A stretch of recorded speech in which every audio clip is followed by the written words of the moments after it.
el bacalao, el atún, el pez espada, que son peces que son consumidos en todo el mundo y que son los más populares, han disminuido un 90%. O sea, prácticamente no quedan. ¿Y cuáles son las causas? Pues la pesca ilegal es una de las causas, la pesca de arrastre en profundidad que destroza todos los suelos marinos, todos los arrecifes, todos los ecosistemas, y además los descartes. Los descartes es el tema de si yo voy a pescar bacalao pero en la red me cae, ahí se ve perfectamente la red y aquí se ve otra red. Son redes gigantescas. Ahí entra a lo mejor un banco de bacalao, pero entre los bacalaos hay otras especies. Y esas otras especies yo no he venido a pescarlas, pero las pesco. Pues como no he venido a pescarlas, pues las tiro. Se han muerto, pero yo las voy a tirar por la borda. Y hay cualquier tipo de especies entre esas especies que no hemos venido a pescar, pero han caído en nuestras redes, porque las redes no dicen tú sí, tú no, tú sí, tú no, no pueden, es totalmente no selectivo. ¿Soluciones que podemos tomar nosotros? Bueno, pues cuando vayamos a la pescadería, pues buscar siempre que tengan certificado de pesca sostenible, que sean de acuicultura, que sean de piscifactoría, y también apoyar y denunciar cuando veamos alguna mala práctica. Por ejemplo, también si hay alguien que no respeta las vedas de pesca o si hay alguien que está pescando especies protegidas, todas esas cosas hay que denunciarlas también. Y vamos al último punto, que es la destrucción de hábitats naturales. La destrucción de hábitats naturales se puede dar de varias formas. La deforestación es una causa de destrucción, pues las talas ilegales, los incendios, todo esto para tierras de cultivo, para hacer infraestructuras, un montón de cosas. La desertificación es otro tipo de destrucción de hábitats. La desertificación y la erosión. La contaminación, que la hemos visto antes, pues contaminación industrial, contaminación por transporte, por cultivo. El cambio climático es una de las causas graves de destrucción de hábitats naturales. Y la acidificación del océano, que aunque es una consecuencia del cambio climático, pero también está destruyendo el hábitat natural del océano. Y aquí vamos a hablar, aquí me voy a parar un poquito más, no voy a andar tan rápido como en las otras partes, porque creo que la deforestación y todo este tema es algo que nos toca muy cerca. Todos ya conocemos este tipo de imágenes, ¿no? Sobre todo en el Chaco, de fincas que llegan, desmontan la selva y ahí se ponen a producir soja. O del rollo tráfico, ¿no? El tráfico maderero, que vas a cualquier reserva y es fácil en los alrededores encontrar un camión cargado de rollo. La deforestación para hacer minería o para urbanizar y hacer nuevas ciudades. O incluso para infraestructura. Hay sitios donde para hacer una presa, una carretera, un aeropuerto, se deforesta una zona, pero es que no solamente se deforesta la zona que hace falta para esa infraestructura, que hay muchas veces, por ejemplo, la presa más grande de Sudamérica, que está en Brasil, eh, al final no, o sea, se ha visto que ha implicado muchísima corrupción, que no hacía tanta falta como se decía, que realmente no tiene una influencia en la producción de energía y en la acumulación de agua, porque lo interesante es proteger los acuíferos. Y además es que todas estas obras, aunque la obra sea legal, hacer una mina, hacer una urbanización, hacer una presa, al final es fuente de actividades ilegales. ¿Por qué? Porque alrededor se van encontrando animales, se van haciendo plantaciones ilegales, se van abriendo caminos por la selva y un camino significa que entran los cultivos, es fuente de actividades ilegales. Y esto tiene un impacto súper fuerte y directo en el cambio climático. Y el cambio climático significa, o sea, el cambio climático influye en la biodiversidad y la biodiversidad influye en el cambio climático. Es como una pescadilla que se muerde la cola, es un círculo vicioso. Todo esto solamente se puede parar de una forma, y es frenando nosotros en seco nuestro consumo y nuestro desarrollo, nuestro desarrollo tradicional, como lo hemos venido haciendo ahora. hasta ahora. Ahora tendríamos que tener un desarrollo sostenible.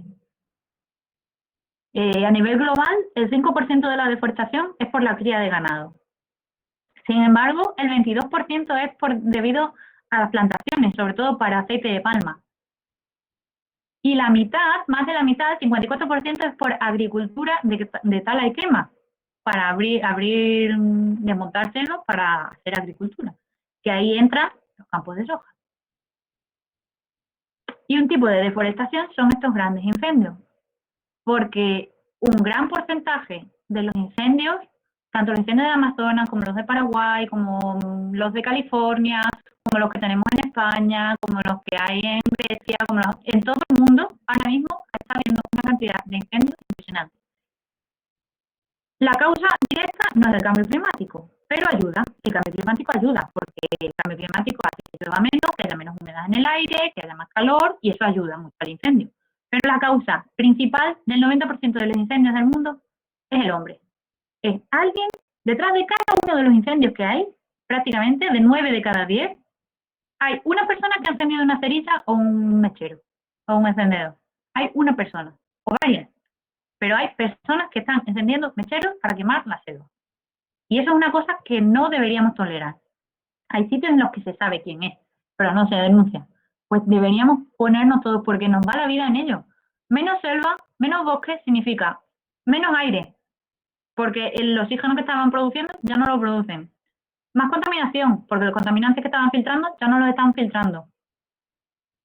Más carbono, más CO2 en la atmósfera, porque ellos tenían fijado el carbono. Todos los seres vivos estamos hechos de carbono, al final.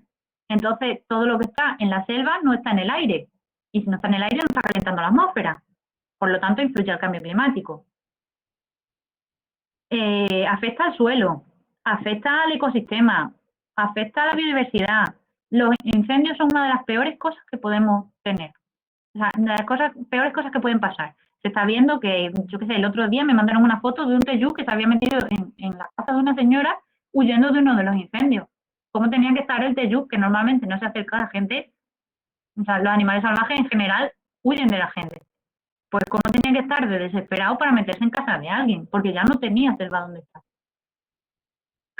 Y la deforestación en Paraguay es especialmente grave. Entre 1980 y el año 2000, o sea, en esos 20 años, en los bosques tropicales de América Latina perdieron más de 100 millones de hectáreas. Esos son 100 millones de campos de fútbol. Y principalmente se debía a la expansión ganadera. Paraguay es el cuarto mayor exportador de soja y el octavo de carne vacuna. Y es el segundo país más deforestador de Sudamérica después de Brasil. Y el quinto que más bosques ha destruido, con más de 1 millón de hectáreas destruidas. ¿Cómo es posible que con lo pequeño que es Paraguay en comparación con Brasil, ha destruido más de 1 millón de hectáreas, que es lo que ha hecho Brasil? Y el 93% de esta deforestación se ha dado por actividades ligadas a la carne, a la soja y a la madera. Pero es que no solamente eso, sino que se están viendo cosas como esta, que esto es San Rafael, que está descubriéndose que hay mucha deforestación para plantar marihuana. Y si la gente planta marihuana, pasa como con el tráfico ilegal de fauna, que hay gente que la compra. Comprar marihuana no es sostenible, dejando aparte todas las consideraciones éticas, sanitarias. Comprar marihuana es como comprar fauna. Estás provocando grave deforestación. La diferencia entre esas dos fotos es un mes, y es foto de este año. En un mes se han doblado las parcelas dedicadas a la marihuana. Y eso es San Rafael. En Baracayú, en Morombí, en San Rafael, en Cazapá, en todos esos parques nacionales hay este tipo de deforestación. Y aquí podemos ver también un mapa donde se ve lo que se ha perdido con los incendios de los últimos meses. Este es San Rafael. La diferencia también entre esas dos fotos es un mes. La superficie que se ha perdido es impresionante. Es cerca de un tercio. Y si ya había poco, porque la línea roja marca los límites y dentro de esos límites ya hay muchas partes desmontadas, encima hemos perdido otro 30%. Aquí podemos ver la deforestación en América del Sur en los últimos 20 años. Y en Paraguay, de la región oriental, en 10 de los 14 departamentos se han deforestado casi 1 millón de hectáreas desde que se abrió la ley de deforestación cero. Y sin embargo, no hay ni un solo caso de una persona que haya terminado en la cárcel por deforestación en ninguna de estas localidades. Ni un solo caso. ¿Por qué? Porque se denuncia y porque hay mucha corrupción y nosotros somos los únicos que podemos parar eso. Esta ha sido la evolución de la deforestación en Paraguay. Como veis, desde el año 2004 ha habido incluso un incremento de hectáreas y en los últimos 20 años se han perdido 6 millones de hectáreas. 6 millones de hectáreas es una superficie que no podéis imaginaros.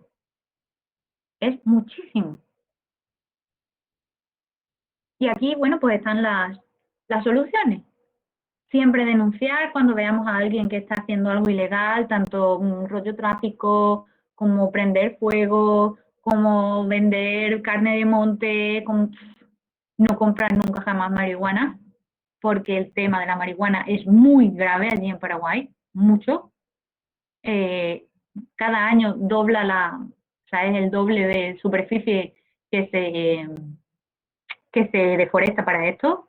Y no solamente eso, sino que causa criminalidad, inseguridad, hay muchos guardaparques que ya han muerto por este tema, y si ya tenemos pocos guardaparques, encima que sea inseguro su trabajo, o sea, es totalmente, no sé cómo decirlo, aparte de inmoral, es un desastre, es un desastre. O sea, si ya estábamos mal, esto lo empeora. Y no comprar nunca jamás carne de monte y educación ambiental. Hablar con la gente, difundir la información, hablar del problema que provoca todas estas cosas. Esto es lo más importante. Y la desertificación, pues sería una de las consecuencias de la tala y de la deforestación. La desertificación es la pérdida de suelo fértil, y el suelo fértil es lo que nos alimenta a nosotros. El suelo fértil es donde se plantan la mandioca, donde se planta la soja, donde se planta el maíz, donde se planta el trigo. Si no hay tierra fértil, da igual lo que haga. Ahí no va a crecer nada. Cada año se pierden 24 millones de toneladas de suelo fértil. Y a nivel global hay como unos 200 países, más o menos, en el mundo, pues 170 están afectados por la degradación de la tierra. Esto también viene de la sequía, y la sequía viene del cambio climático, de la deforestación. Como veis, está todo interrelacionado. Para 2025, 2/3 del mundo van a vivir en condiciones de estrés hídrico, es decir, con sequía.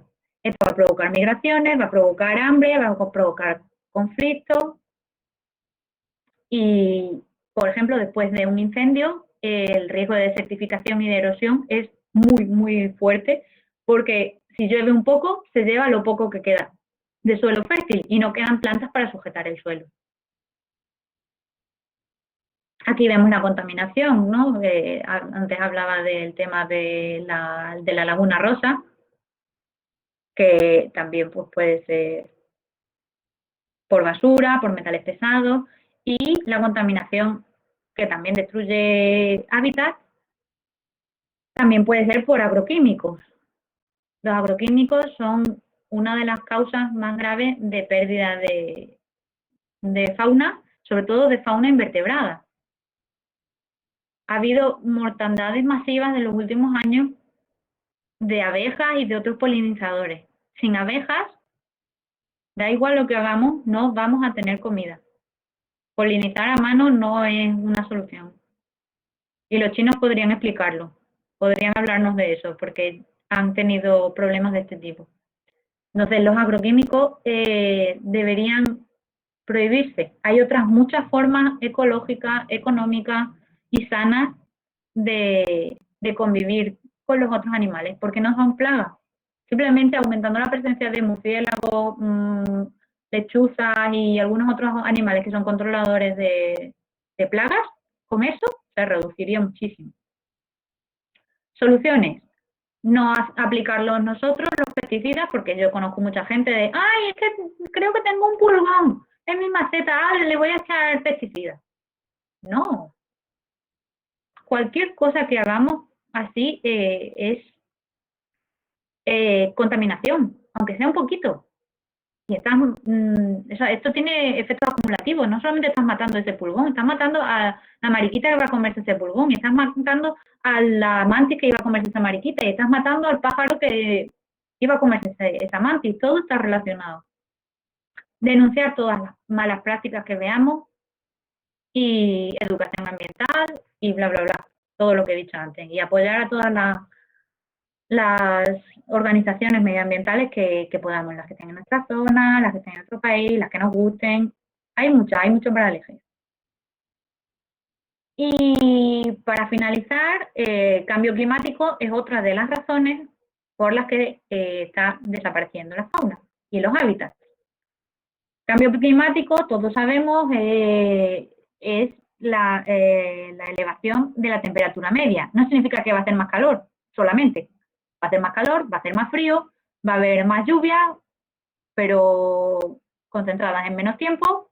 Es decir, va a haber inundaciones, va a haber muchos periodos de sequía en los que no va a llover. Todo esto va a desregular todos los ritmos de los ecosistemas, va a estropear los ecosistemas, va a matar a los animales, va a matar a las plantas y va a matar y está matando a los ecosistemas marinos, que es el tema de la acidificación de los océanos. Los océanos se están volviendo más ácidos. ¿Por qué? Porque el CO2, el dióxido de carbono, que es el principal contaminante que estamos echando a la atmósfera y que es el que está causando principalmente el cambio climático, se disuelve en el agua, y al disolverse en el agua se hace ácida. Igual que un refresco, ¿no?, que tiene burbujitas, eso también es CO2, lo que tiene la agua carbonatada, lo que son cualquier refresco. Y esos refrescos están ácidos, ¿por qué? Porque se acidifica con el CO2. Pues ahí tenemos una de las consecuencias del cambio climático. La acidificación de los océanos significa que los ecosistemas coralinos, que son uno de los ecosistemas que más oxígeno producen,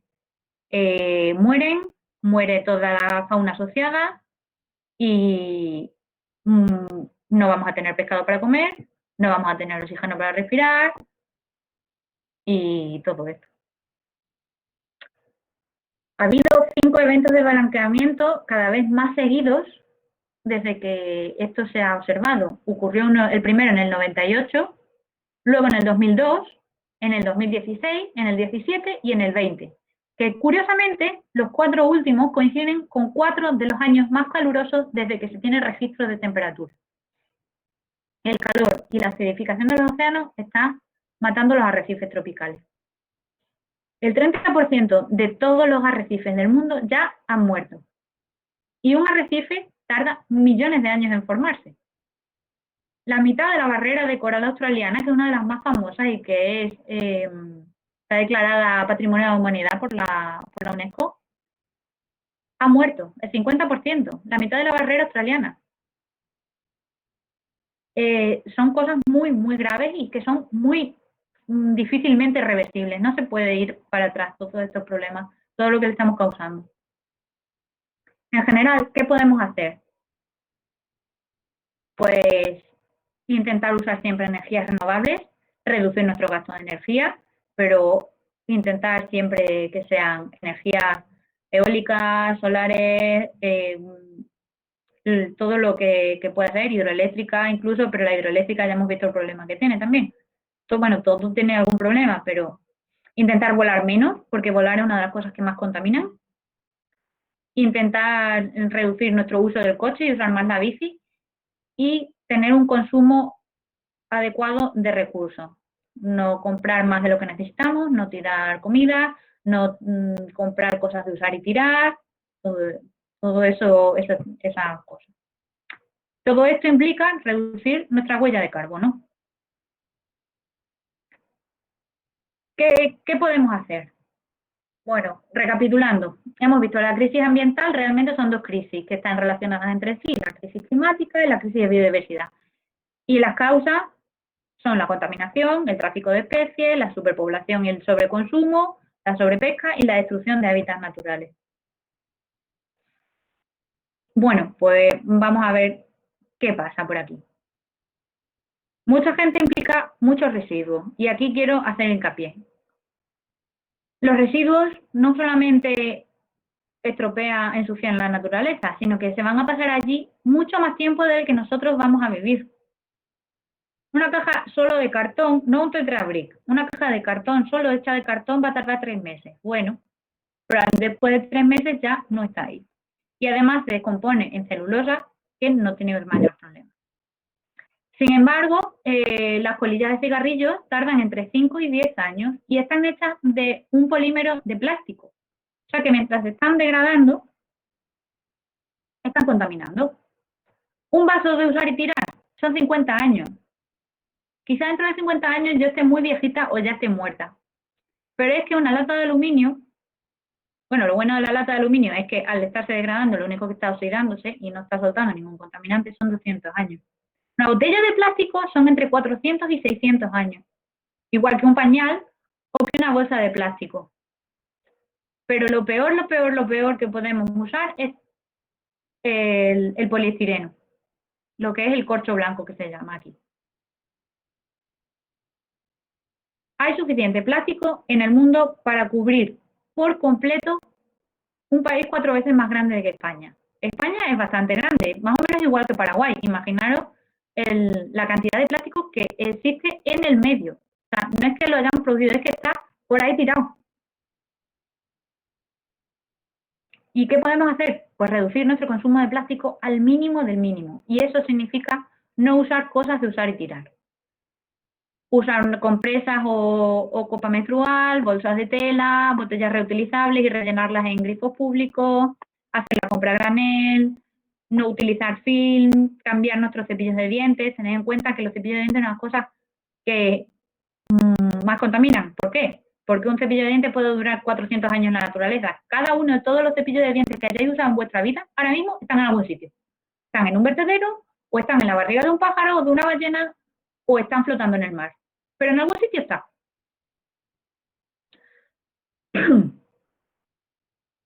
Hacer la compra con tupper de cristal o hacer con envases reutilizables para que no tengan que envolvernos en plástico, también lo mismo. Las colillas es otra cosa que se pueden evitar. La colilla es una de las pocas basuras totalmente evitables. Porque las colillas no sirven, o sea, en la práctica no sirven para nada. Y además contienen componentes tóxicos que pueden contaminar hasta 50 litros de agua potable. El acuífero guaraní no se está recargando. Eso ha salido en las noticias hace nada. Y la mayoría de los acuíferos del mundo no están en buena situación. Por el tema de que no llueve lo suficiente y cuando llueve, la lluvia escurre, porque si cae toda de golpe, no entra, no cuela en el suelo y no rellena los acuíferos. Entonces es un problema. Si tenemos poca agua, recordemos cuánta poca agua tenemos, y encima la contaminamos con cada una de esas colillas que va a estar 10 años dando vueltas por ahí, cada una de las colillas que encontráis en el suelo la ha tirado alguien. Y esa persona tenía la opción de no tirarla. Todos los que conozcáis que fumen, o sea, esto es una de las concienciaciones que os pediría que hicierais en vuestro entorno. Que ninguna persona que fume tire las colillas al suelo. No son biodegradables, no se convierten en abono, no son buenas para el medio. De hecho, incluso los animales las confunden con comida. Y como veíamos antes, el tema de los envases de poliuretano. Poliuretano es uno de los materiales que están en todas partes. Y está en todas partes porque es barato de hacer, porque el 98% de su composición es aire, son pompas de aire. Sin embargo, cada una de estas bandejas va a tardar 1000 años en descomponerse. 1000 años. Pensad en qué es lo que estabais haciendo hace 1000 años. Y sin embargo, se siguen vendiendo en cualquier parte. Incluso el otro día vi una foto parecida a esta, pero con un huevo frito del Super 6. ¿Por qué queremos envasarlo todo? Si todo viene con su piel y todo viene perfectamente. Un plátano no necesita nunca ser envasado. Su piel le protege suficientemente. ¿Y dónde están todos estos envases? Pues como la mayoría no se reciclan, los envases, esto además que no se reciclan porque no da dinero, porque tienen muy poquito material, la mayoría es aire. Y además son materiales que son muy tóxicos. Se convierte en un contaminante que es un disruptor endocrino. Eso significa que puede cambiar nuestro metabolismo, puede causar alergia, puede causar cáncer, puede causar enfermedades de muchos tipos, afecta a los niños, y es que esto se da. Y la única solución para esto, porque como en los sitios en los que hay reciclaje y se puede separar, ni siquiera se recicla, directamente se quema. Vale, se quema, ya no está en el medio, pero todos esos contaminantes van al aire, que van a nuestros pulmones y otra vez, como si nos lo hubiéramos comido o como si hubieran quedado en el suelo. La única solución es no consumirlo. Nunca, jamás. Yo llevo varios años en los que no ha entrado una sola bandejita de esta en mi casa. Es muy duro, es difícil. Implica pasarte más tiempo cocinando porque tienes que preparar las cosas, porque las tienes que pelar, porque tienes que trocear la carne, porque lo que sea. O porque tienes que llevarte el tupper a la carnicería para poder comprar y que no te lo pongan en una bandejita, o a la hamburguesería para que no te den la hamburguesa en un envase de esto. Pero el poliuretano es una de las cosas que, si tenéis unas mínimas ganas de empezar a hacer algo por el planeta, debería ser de lo primero que intentarais eliminar de vuestra vida. Tened en cuenta que nosotros somos los que tenemos el poder. Nosotros somos los que tenemos el poder porque nosotros somos los que hacemos la demanda. Si nosotros no pedimos, no queremos comprar cosas con poliuretano, o no queremos cosas que vengan de la deforestación, o no queremos cosas con aceite de palma, se dejan de vender. Si no se vende, entonces no se produce. Y si no se produce, ya no termina en ninguna parte. Ya hay suficiente basura por el mundo que va a estar ahí cientos y miles de años dando vueltas. ¿Por qué no frenar ya? No frenar ya y dejar que esto se empiece a mejorar. Recordad que mucha gente pequeña, en lugares pequeños, haciendo estas pequeñas cosas que he dicho que no son tan difíciles, pueden parecer muchas, pero yo creo que están al alcance de la mano. Todo esto puede cambiar el mundo. Un deseo es el principio, pero no cambia nada. Sin embargo, una decisión lo cambia todo. Y hasta aquí todo. Muchas gracias y gracias por vuestro tiempo. Genial, doctora, gracias también a vos.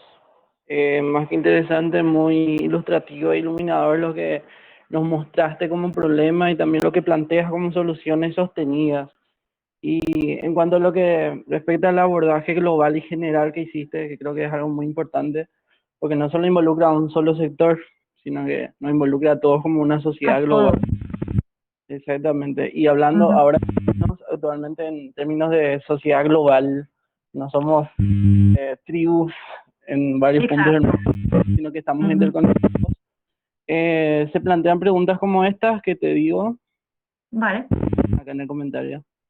Luis Fernando Paiva Díaz consulta: ¿cuál sería la alternativa al sistema de monocultivo que implica tanta deforestación que hoy en día vivimos en el Paraguay? Pues implica un consumo moderado de carne o pequeño, un consumo moderado también de soja y sobre todo un consumo local.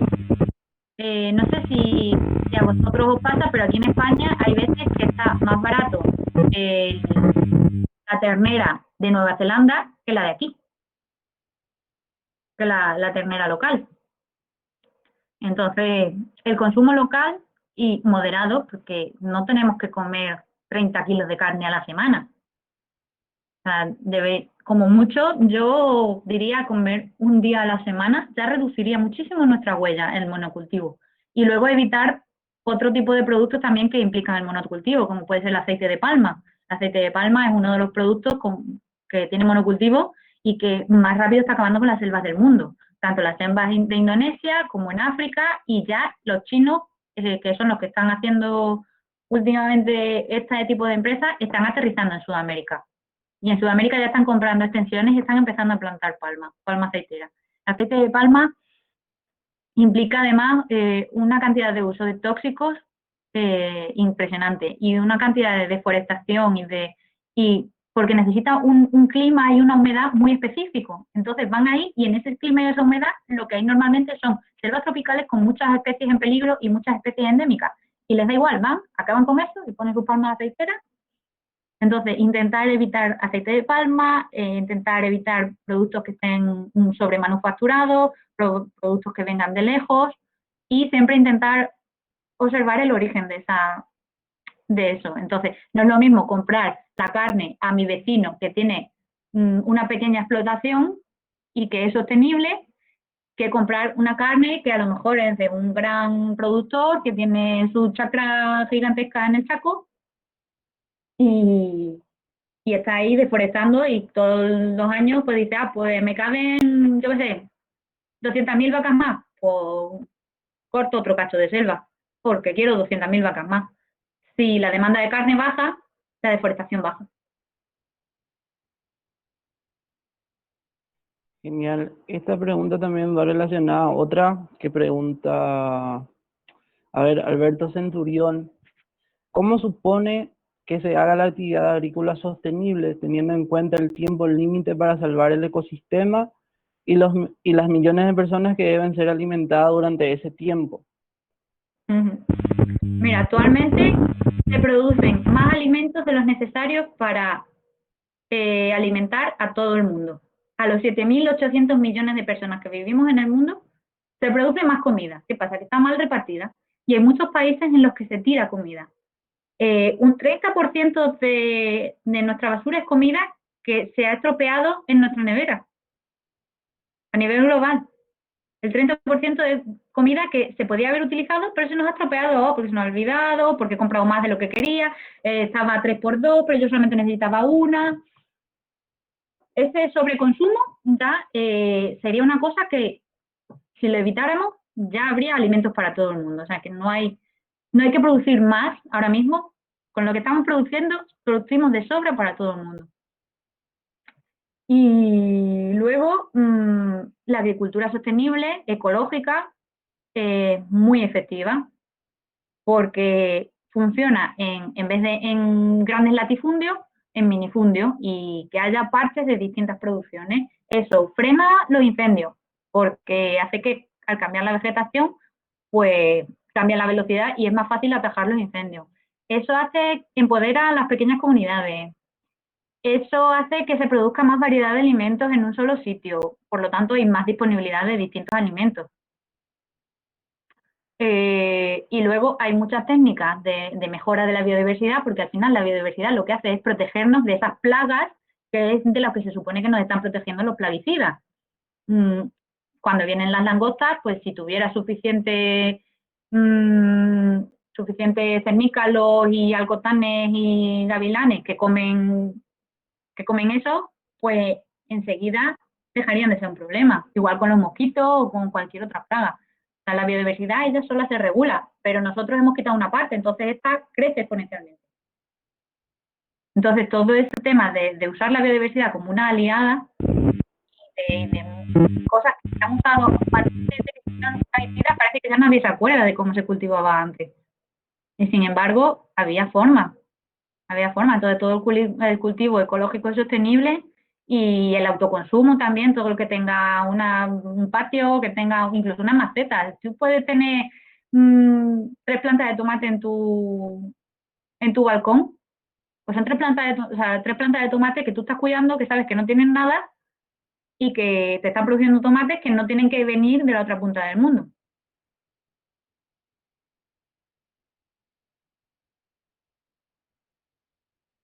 Pero ¿cómo se lleva eso? Ay, no te entiendo bien. No te oye bien.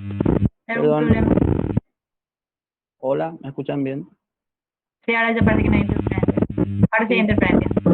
¿Cómo se lleva esto a nivel internacional, entendiendo en cuenta que Paraguay, por ejemplo, es un país agrícola, que Mm, casi la mitad de su Producto Interno Bruto está relacionado a esos agronegocios? O sea, que sí.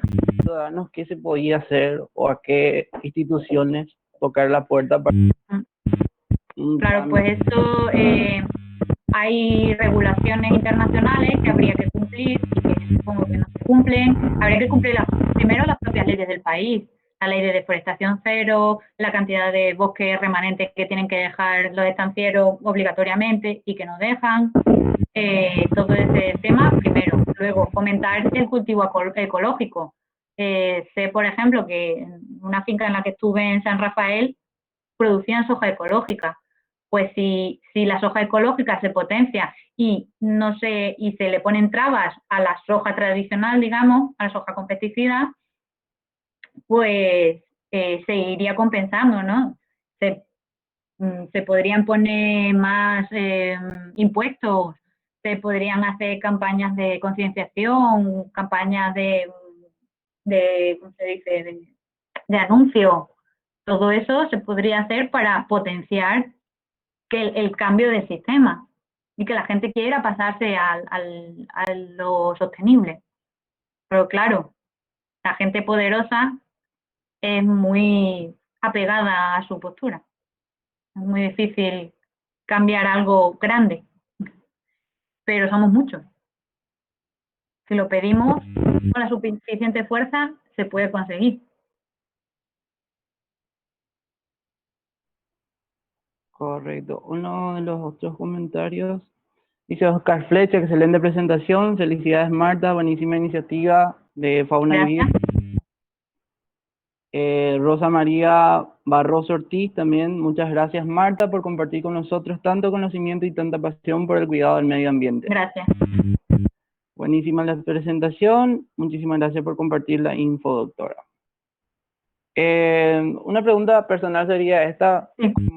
como bióloga, ¿usted cómo ve el problema geopolítico, ya que a Paraguay involucra esta cuestión de la reserva de agua que hablaste? Sí. A futuro, si esto no significa... Esto pinta mal. Yo digo que pinta muy mal, porque no hemos hecho las tareas. Es decir, esto, cuando yo estuve allí en 2013 ya se hablaba que había que proteger el acuífero, que no había que sobreexplotarlo, que no había que contaminarlo, que había que cuidar los cauces de agua.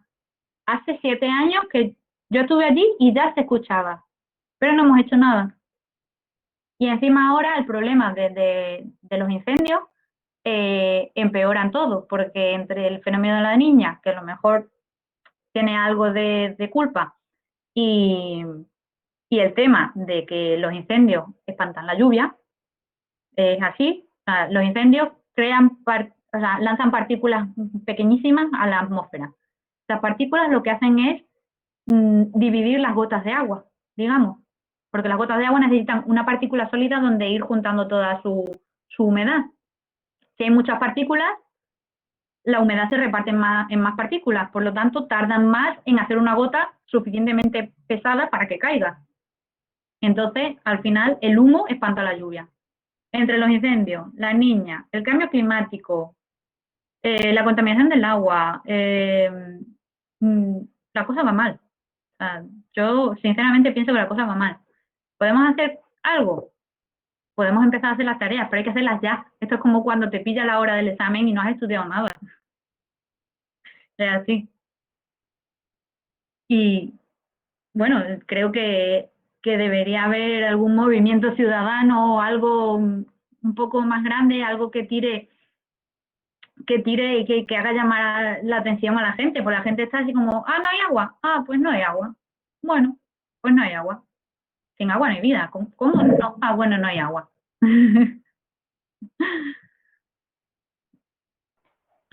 Mira, no sé si Cristian o Darío, que es el presidente del centro acá Sí. de nuestro, quieren dar una palabra, por ahí también cerrando.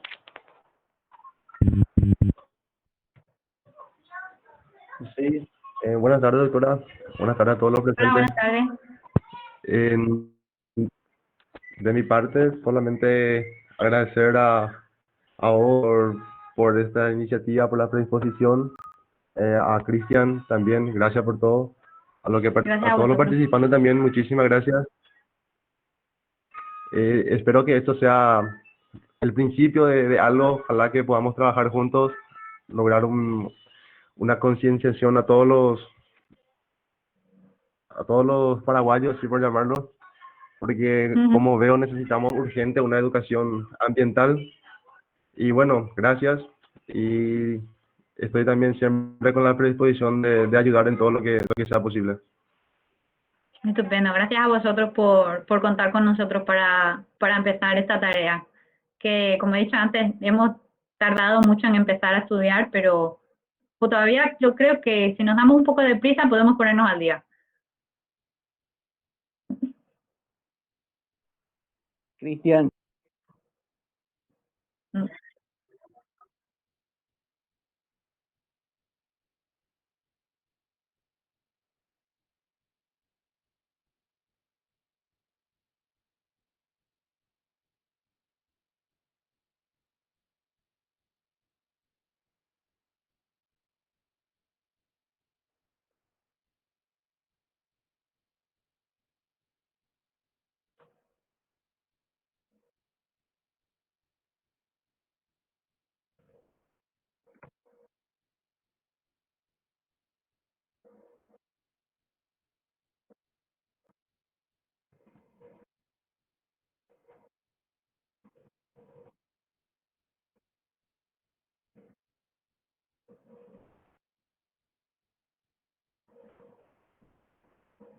Genial. Muchas gracias.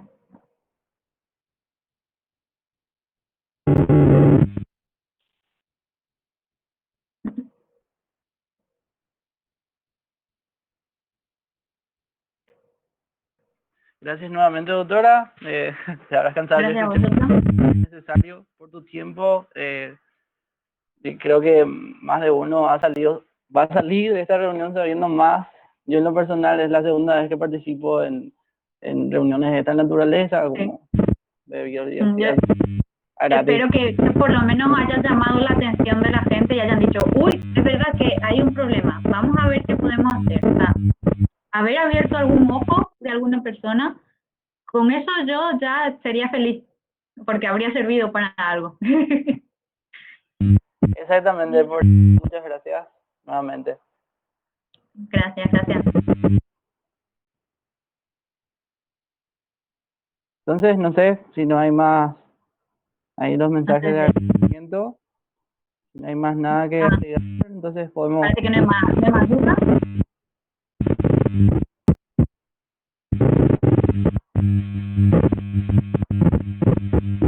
Sí, es verdad. Nos buscan como Fauna y Vida. Voy a poner los enlaces por si alguien quiere.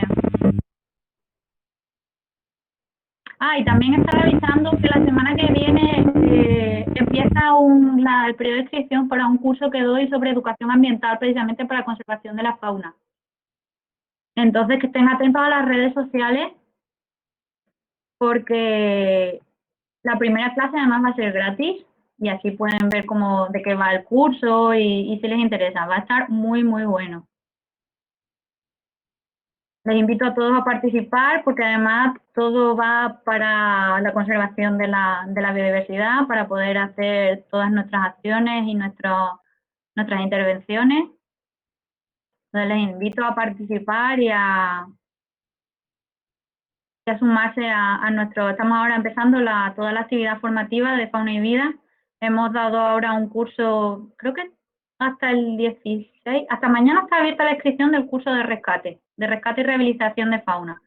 Y la semana que viene empieza, aquí está el canal, empieza las inscripciones para el siguiente curso, que es el que doy yo, que es Educación Ambiental para la Conservación de la Fauna. Y bueno, va a estar centrado en eso, primero en aprender los problemas, o sea, esto ha sido a lo mejor como una pincelada de lo que se va a ver de cuáles son los problemas y las causas y cuáles son las soluciones.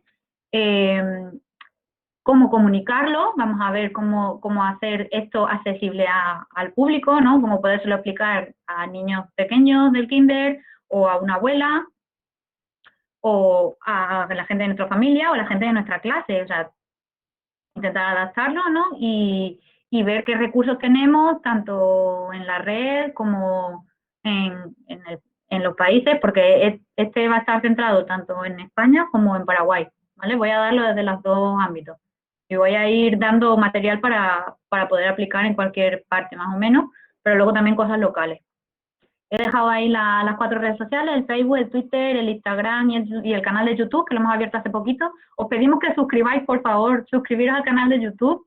Vamos a ir subiendo vídeos muy interesantes, trocitos de charlas, vídeos divulgativos. También estamos subiendo rescates y liberaciones de animales que podemos liberar. O sea que un poco de todo. Os animo a seguirnos por las redes sociales y sobre todo, por favor, suscribiros al canal de YouTube. No os vamos a molestar por YouTube, pero seguro que todo lo que subimos os resulta interesante.